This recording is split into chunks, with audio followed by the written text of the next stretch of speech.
It's time now for the K.C. Ingram Show on WSTU. The opinions expressed are those of the program host and guest and not necessarily those of WSTU. WSTU does not endorse products that may be mentioned. Any reproduction or retransmission of this broadcast is strictly prohibited without written consent of WSTU. It's time to call in with your questions and comments at 220-9788, 220-WSTU. And now, here's K.C. Ingram. Tired of lines at the boat launch, sun damage, or not using your boat because of the hassle? Call Meridian Marina and Yacht Club because we do all the work so you can enjoy your boating lifestyle.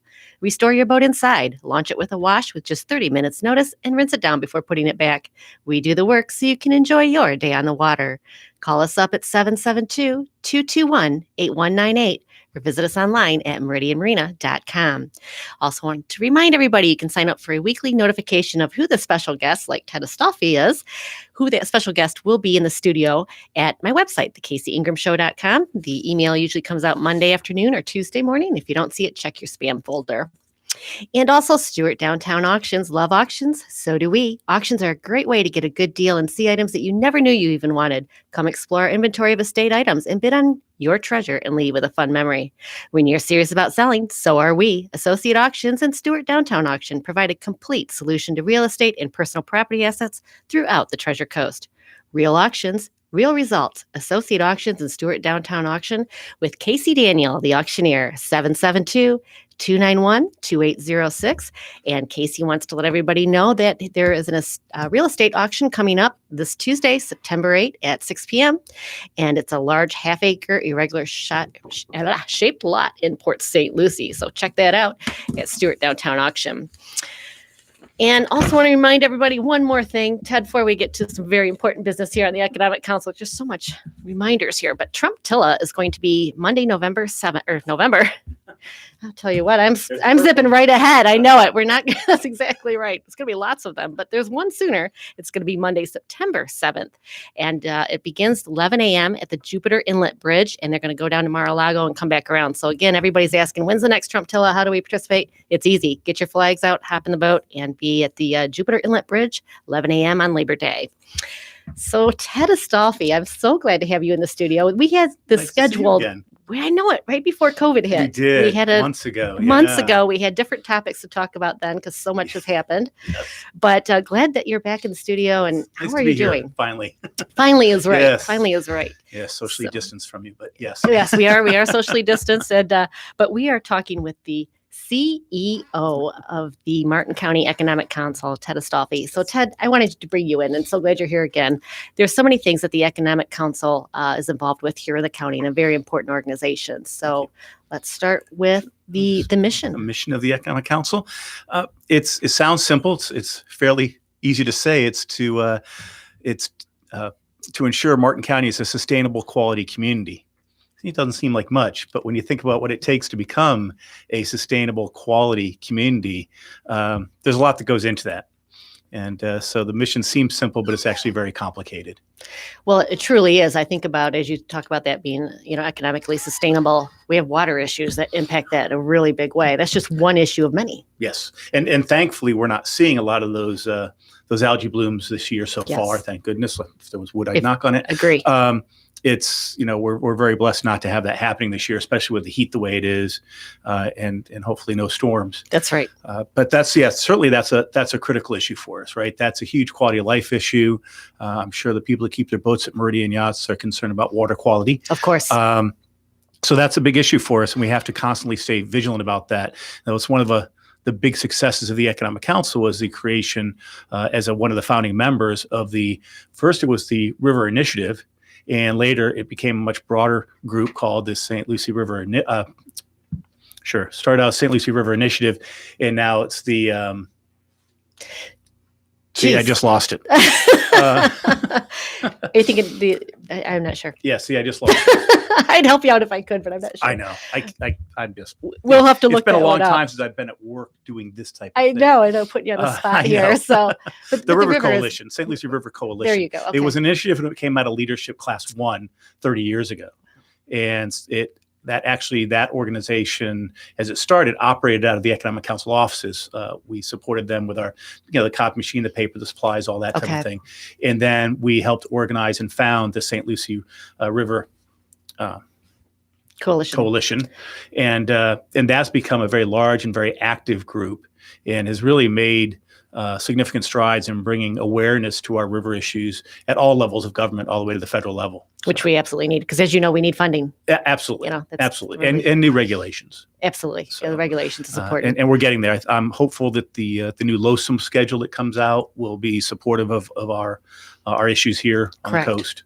So we continue to monitor that and play a role and have a voice in that too. Do you know when the schedule is predicted to come out?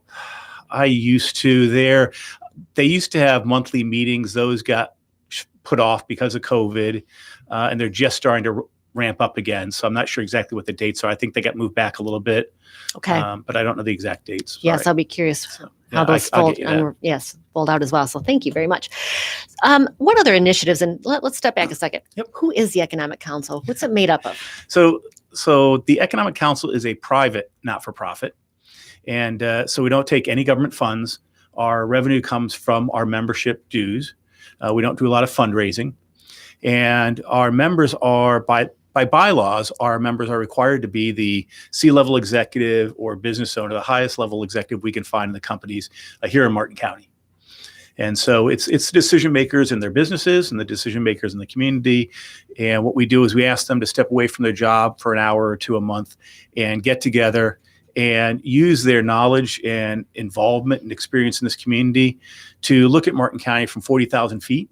And from that elevation, you kind of see the forest for the trees. Mm-hmm. And we try to identify community issues that need to be addressed and the best path to get there, because at 40,000 feet, you can make those decisions, and then work through advocacy and policy making to get to those solutions. So you work strongly and hard in Tallahassee as well. Tallahassee. We don't do a lot in Washington, D.C. yet. We're just not that level of financial capability. But I do travel to Tallahassee. I do work with our legislators up there and at home, which is even more important, quite frankly. And then locally, both the city and the county and the school board were very involved. The school board's probably our newest initiative, if you will. The organization was created in 1985. And so for many decades, we really weren't very involved in school district issues per se. But now, with a new appointed school superintendent, we are trying to be as involved as we can there to try and make a difference and make sure we continue to move forward with our school district. Ted, very important. As you know, both of us are very passionate about the school district, making it the best that it can be. And both of us were on the committee that helped narrow down the large citizen advisory committee. Yes. 27 of us. There was a lot of opinions, but I thought that went really well. I did too. I was very impressed with Zenobia Anderson as if we elected as our chairperson, and her ability to facilitate the meetings, I thought was really, really well done. It really was. We had all of us on Zoom, yes. So it wasn't necessarily an easy task. It was a pretty big Brady Brunch screen. It really was, but we narrowed it down. I think it was to 7 candidates, yes. And the school board is now going to narrow that down a little bit further and pick a good one. And I think there was some that were shining 6. stars. They added a 7. They added one. That's how that one came in. So. But hopefully once they get through the semifinalist answering of questions, because in that process, each school board member was asked to present one question for the candidates. So there's 5 questions going out to the 7 semifinalists. Okay. And 3 will be answered on video and 2 will be responded to in writing. And once they get those and see that, then hopefully they can narrow it down a little further. I'd like to see us get to the top 3, maybe 4 candidates out of 7 would be my preference. But I'm not a school board member, so I don't know what to say. But I agree. But being involved as you were in the planning in the citizens committee, yes, that's where I'd like to see us get to. And I agree with you 100%. And I see even with the 7, there is a top 3 that you certainly could come. They're very strong candidates. I was impressed, Ted. I don't know if you were as well, but all the candidates. I mean, we had over 40 applications. 47 applications, and they were all very strong. They were. I was super impressed with that. I was amazed at how many were either acting superintendents, current superintendents, or assistant superintendents. Right. I mean, we were getting the highest level candidate that we could ask for. So I was very happy to see that. I was too. It was also interesting that there were really 2 standouts when you looked at the tallying up of the people. To see 2 surface to the top so quickly was surprising to me. I agree. They really did. The cream of the crop as they Yeah, I really as think they they speak. are. So Yep. we'll see how it turns out. I'm anxious to see who they pick. I hope they don't get a job somewhere else first. Exactly. You have to the worry about time, that. Yeah, you do. You have to worry about that. Come to our wonderful Martin County.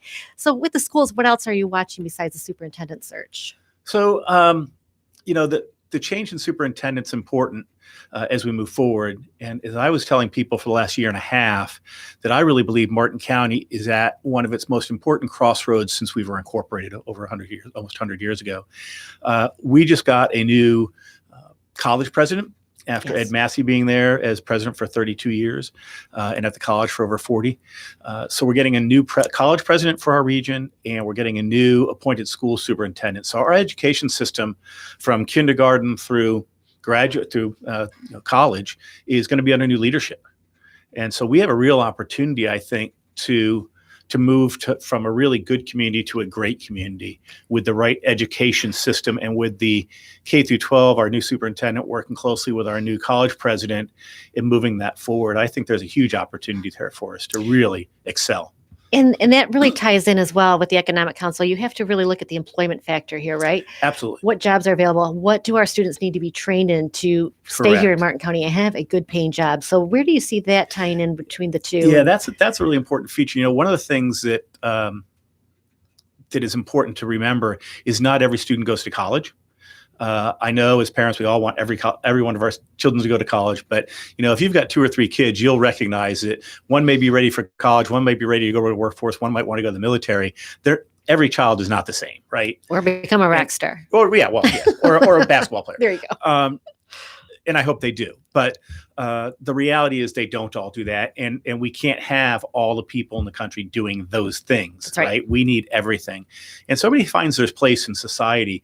And so I think it's important that as we educate our students system and the college system, that we recognize that some are looking to go into a job or a career right here in the community, right out of school, that some that may not even need a college degree, but a certificate. Right. The career and technical education programs in our school district are critically important today. More and more businesses, especially technology businesses, Apple and Google and these companies, they're not looking for somebody with a college degree. They want a certificate.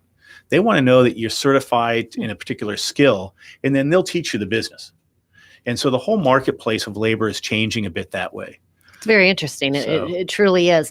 And I think about here in our community, we're so marine related. I talk about Meridian Marina, of course. Yes. The mechanics are in such high demand. And absolutely. And I don't pay. know if you saw, Indian River State College has just offered a program for outboard marine mechanics, which thank gosh, we have been waiting for so long for those types of programs to come about.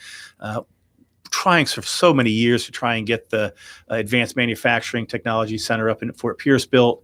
But in lieu of that, getting these types of programs in place is absolutely critical to us.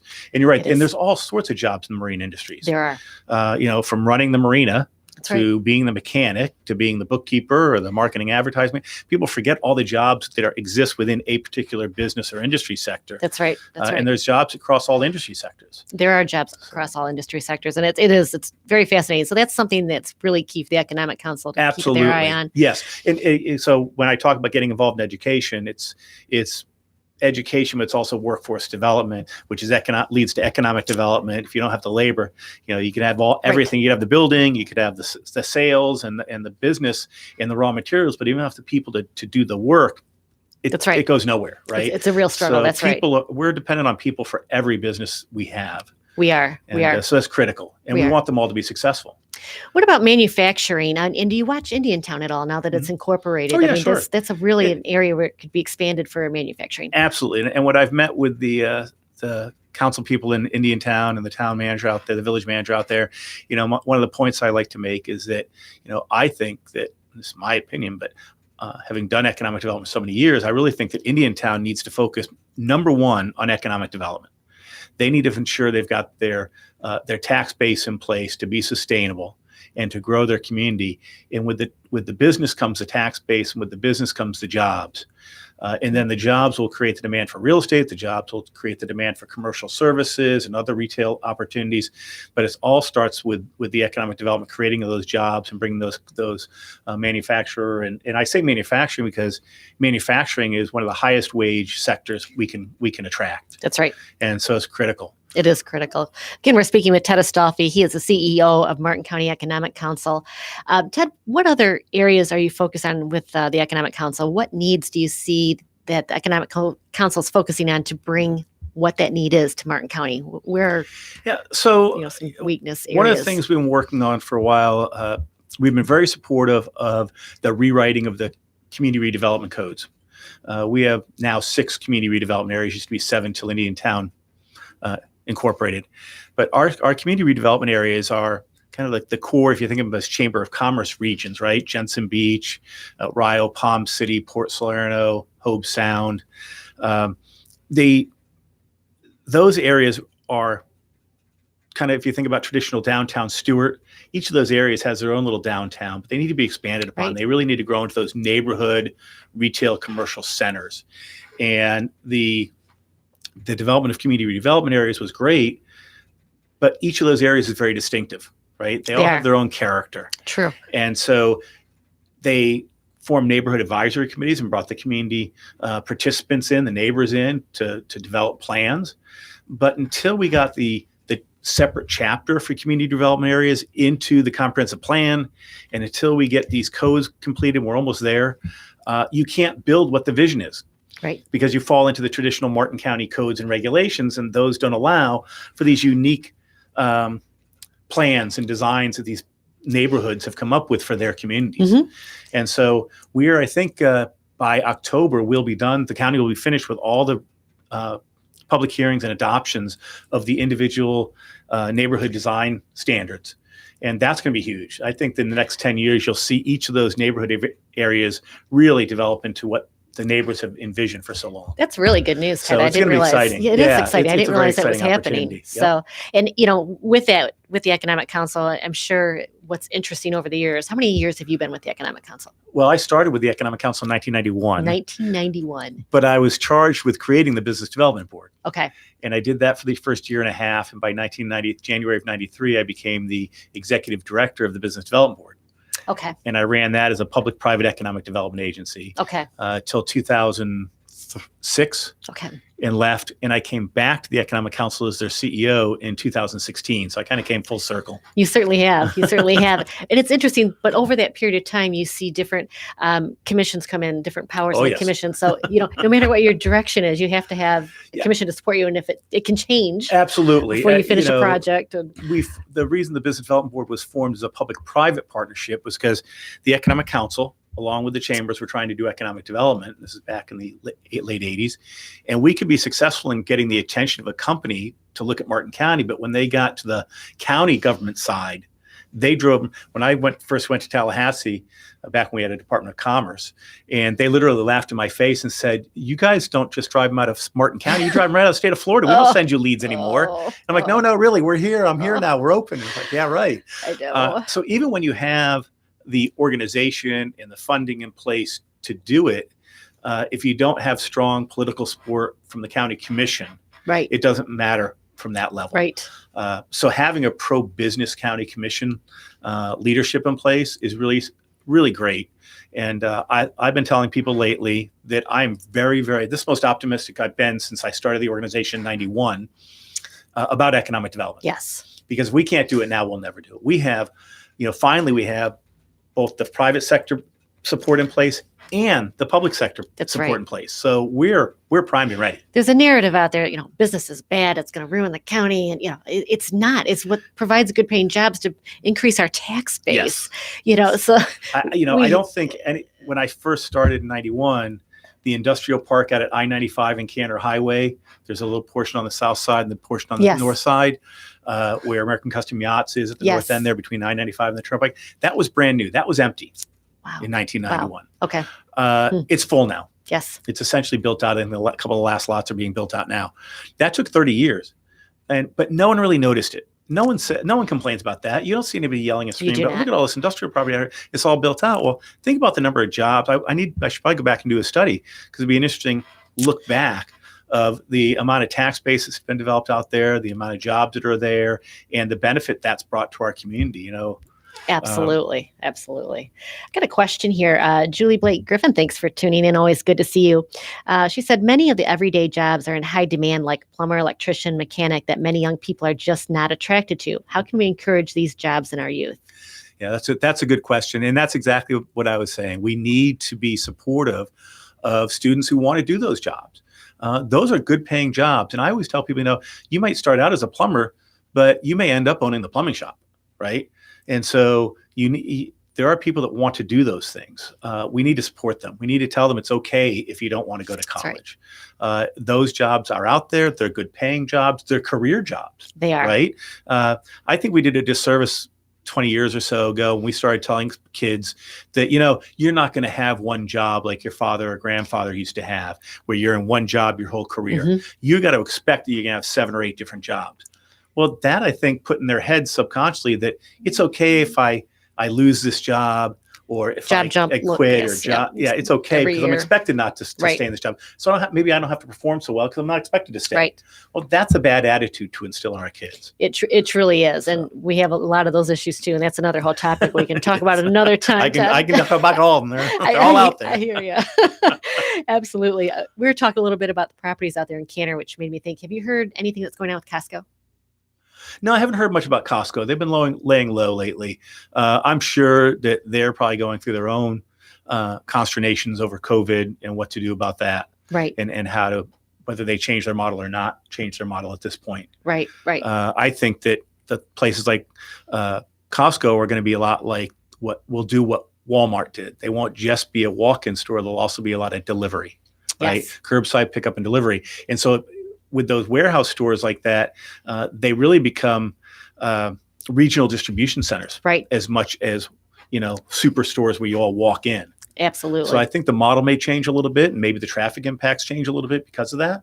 COVID can change a lot. Again, we're speaking with Ted Astolfi. In good and bad ways. You're absolutely right. Ted, we've got just 2 more minutes with you, and then we're going to have K.W. Miller on. He's running for Congressional District 18. He's the independent, no party affiliation candidate. So there are 3 candidates in that race.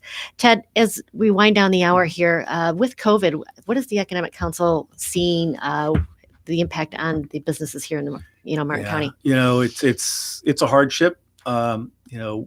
I think the county is doing, and the Business Development Board's really been the biz hub resource for businesses to get those services. The county has now set up a recovery center at the Cummings Library in Palm City. So if you didn't get your PP or IEDL money and you need some money now, that's a place to go. Even if you did get some of those monies, if you didn't get 20,000, anything under 20,000, you get the difference, apply for the difference. So I think we're doing the right things. I'm just concerned because I've been saying for a long time, we're on a cycle in Martin County, right? We're on the tourism cycle, right? So we're in the doldrums. September, yes. You drive around, there's nobody on the roads, right? Absolutely. Nobody's here, no one does anything. And so we already have a hard time getting through kind of August, September, October here in the community because it's the end of our non-season. Right. Combine that with the hardships of COVID for the previous 6 months or so. These are the months where I'm really concerned that we're going to see more losses.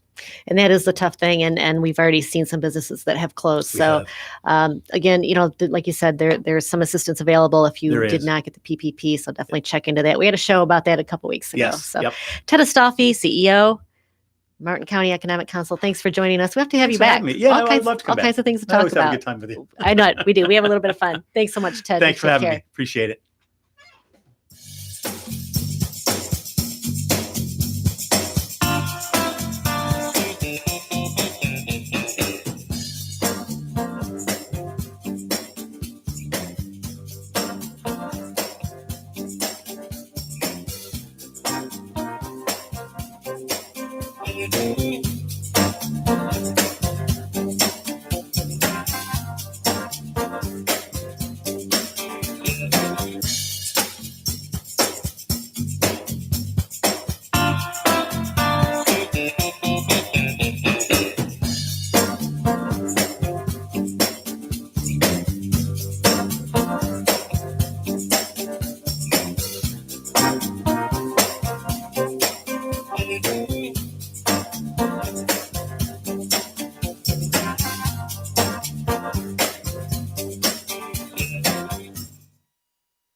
Tired of lines at the boat launch, sun damage, or not using your boat because of the hassle? Call Meridian Marina and Yacht Club because we do all the work so you can enjoy your boating lifestyle.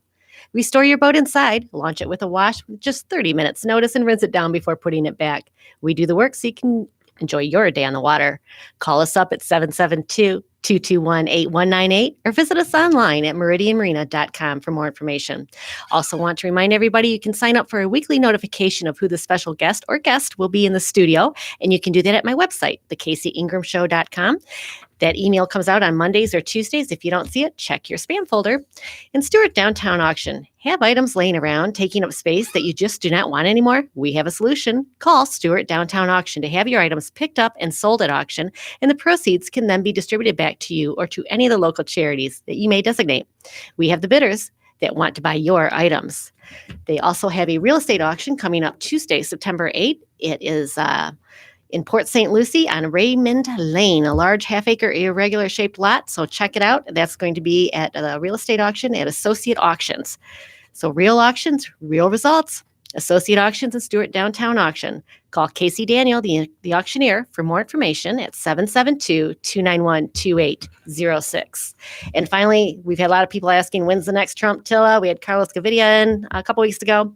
The next Trump Tilla is going to be Labor Day on Monday, September 7th. It's coming right up. 11 a.m. Meet at the Jupiter Inlet Bridge, and they'll head on down to Mar-a-Lago and have another great Trump Tilla event. So we're going to have K.W. Miller here in the studio shortly. He is actually stuck in traffic. He's right outside the studio, not very far away, but it's going to be a very interesting show. I'm glad to have KW in the studio. He's running for Congressional District 18.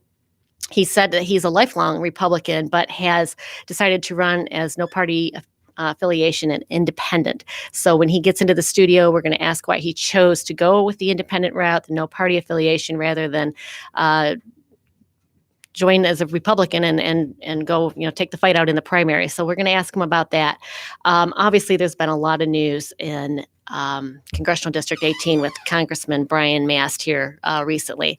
The Democratic opponent is Pam Keith, but with Brian Mast, there was some comments from Facebook that broke and were leaked from 2009 and 2011, respectively.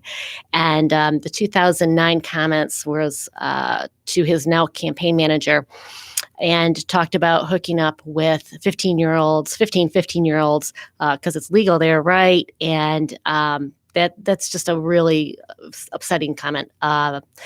The second comment was a pickup line for women, and it was, "Don't let this rape turn into a murder." So those comments struck, I think, a lot of us very deeply. And for myself, I shared the initial story, but I sat back and I waited to see what Brian Mast's reaction would be, what he would say. Please, Brian, tell me somebody hijacked your Facebook account. I don't know. But he was silent on his social media page. He still has been. He did have a response in the paper. Sun Sentinel had broke the story.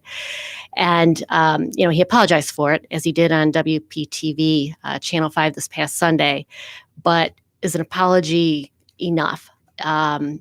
For women, those kind of comments, those of us that are raising daughters or may have had experiences as teenagers, those kind of comments are disgusting. They are vile. And I internally looked at my social network of friends and who I hang around with, who I went to college with. And I have a lot of male friends. And I thought, were any of them goofy? And, did any of them make any comments like how funny it would be to rape or murder a woman or sleep with 15-year-olds? The answer is no, folks. I don't have any male friends that would do that. It's not funny at any age. And Brian, the first comment was 29. Second comment was 31. This wasn't a young boy that was making silly comments. So myself, I think you know where I'm going with this. Very disappointed in our congressman. And there are calls for him to step down. And I do agree with those calls. And this is hard for me to say because I like Brian. You'll run into him at the grocery store. You can run up and you can say hello to him. And I've always been able to reach Brian on the phone if I needed to talk to him. So this has been just so disheartening and so disappointing because he's a popular congressman.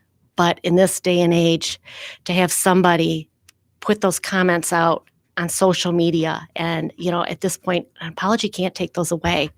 It doesn't change the thought process of that he thought those were funny comments.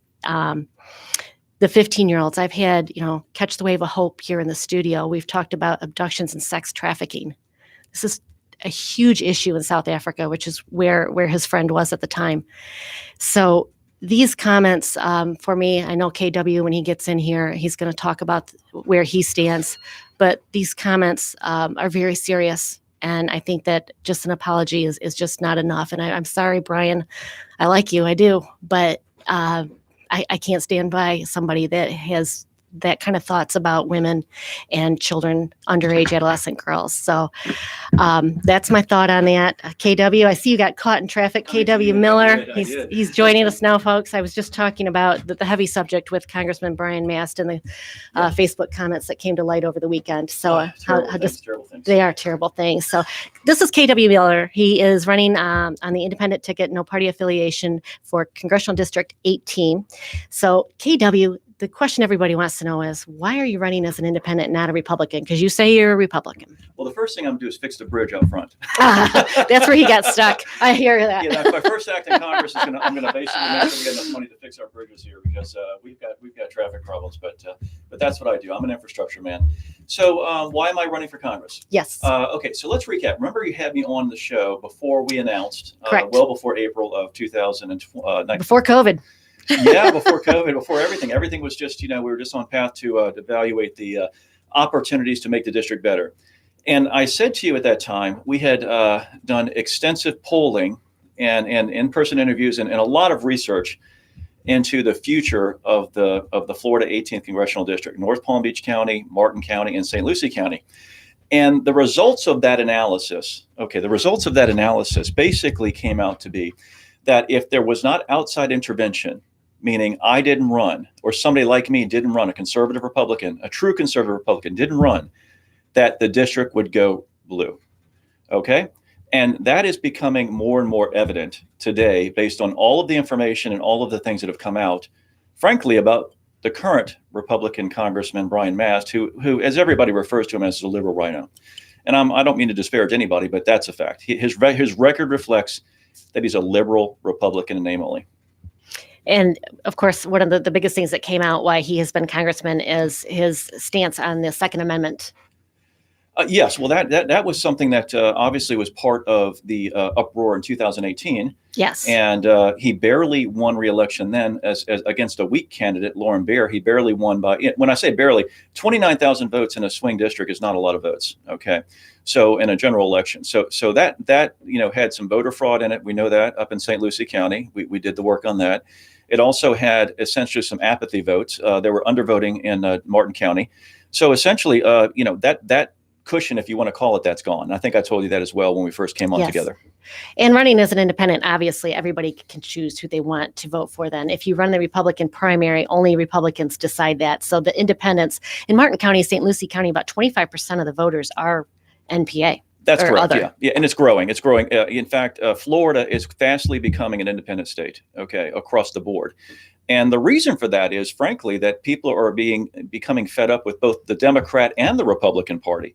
They're just fed up with the establishment. Okay, and I'm not talking about the far left Democrats. I'm talking about the centrist Democrats who are the old blue dogs, and the conservative Republicans are certainly losing faith in the fact that the party itself hasn't cleaned out the Republicans in name only, the rhinos, who are essentially liberals. And if you want to ask the question, I'll give you the answer. That's why I'm running. I am a true conservative Republican. I'm a registered Republican who represents the independent voters who are formerly Republican voters, most of them, and the Republican voters that are registered today, and the former blue dog Democrats who just want who want somebody to lead them in this district. Okay, they want a leader. And KW, you've amassed quite a following. I noticed on your Facebook page you have about 18,000 followers now. We have probably about 500,000, but Facebook censors us heavily. We've got some of our videos that have had millions of hits, views, and Facebook locked us down at 18,000. So we became so much of a threat by virtue of the conservative following, that we're censored. So yes. I'm censored. Okay. So I'm a heavily censored conservative in the Facebook world. And it's not because we post anything, nasty or dramatic. It's just because they are censoring conservatives across the board.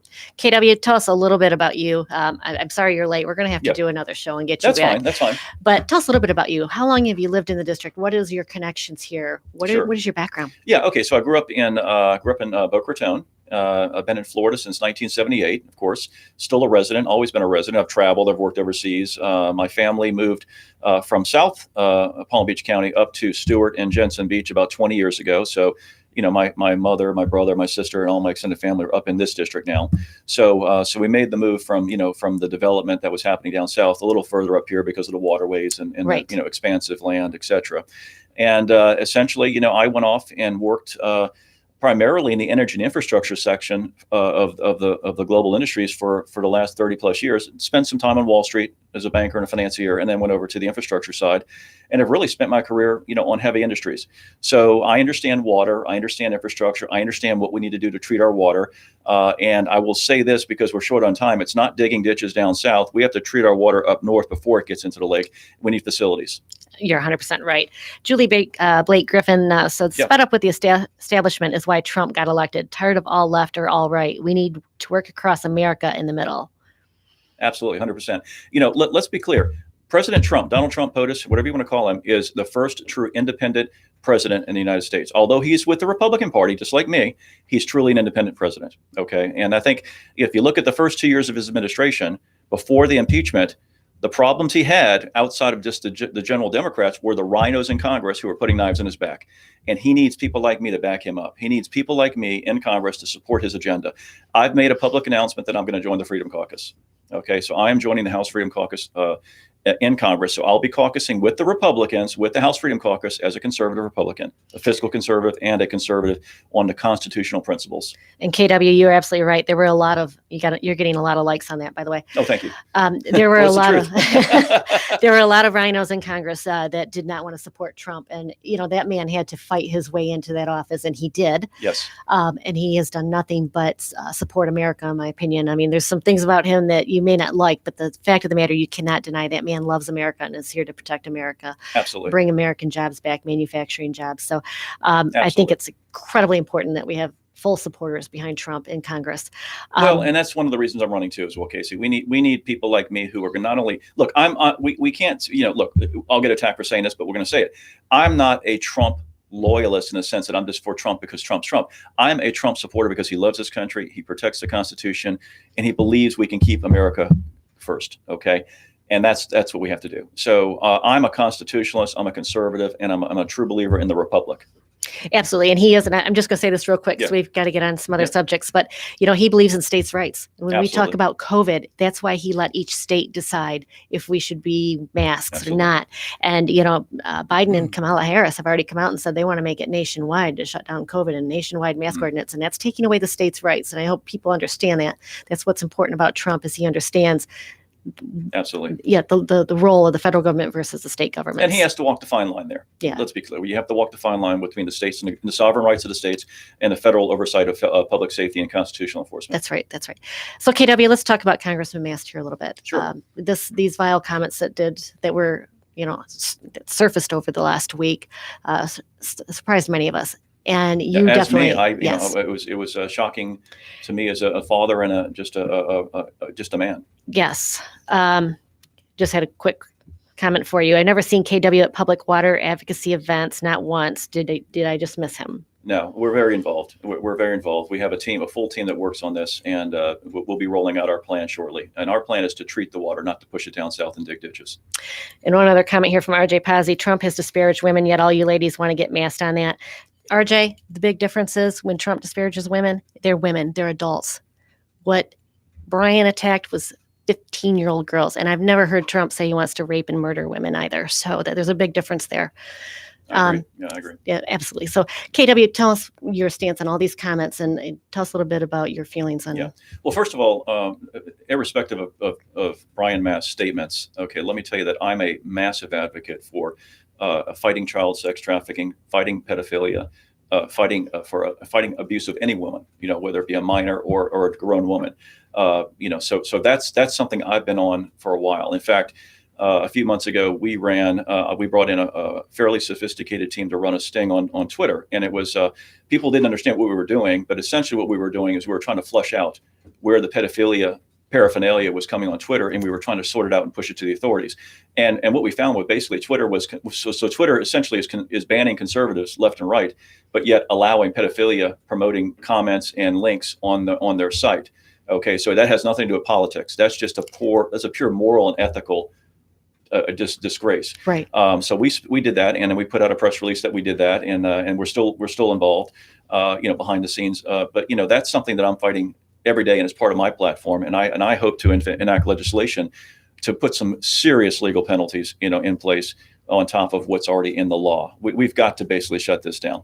Now, regarding Brian Mast, I'm running for Congress, and he's an opposition candidate.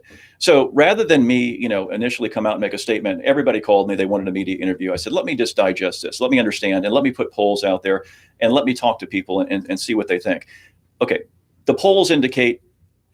Let me come in and put it to you straight. He needs to resign. Okay, the polls indicate that there is no way to overcome these statements. This is not about a war injury. Let me be clear. I'm going to make a public statement today to you.